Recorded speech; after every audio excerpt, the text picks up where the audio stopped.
देखेंगे। ये उल्टे हाथ पे पहाड़ है, रेत का खूबसूरत पहाड़ जबले मलाइका,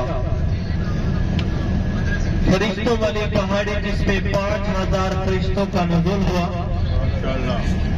जबले मलाइका, इस रेत की खासियत ये है कि ये रेत का पहाड़ है और जितनी भी तेज हवा चले, आंधी आए, इसका रेत उड़ता नहीं है। तो इसका नाम है जबले मलाइका, फरिश्तों वाली पहाड़ी। जबल जो है वो अरबी में पहाड़ को कहते हैं, मलाइका फरिश्तों को कहते हैं। जबले मलाइका, फरिश्तों वाली पहाड़ी जिस पे 5000 फरिश्तों का नुज़ूल हुआ। तो अभी इंशाअल्लाह ताला हम शोहदा के मुकाम पे भी जाएंगे। मस्जिद अरीश के मुकाम पे हम पहुंचने वाले हैं, जहां पे हमने 2 नफल अदा करने हैं। 2 रकात नमाज नफल, तहियतुल मस्जिद, मुंह मेरा काबे शरीफ पढ़ूं अल्लाह के लिए, अल्लाहु अकबर। उसके बाद दुआ मांगनी है। पीछे ही जंगे बदर का मैदान है, बाहर से उसकी ज़ियारत कर लेनी है।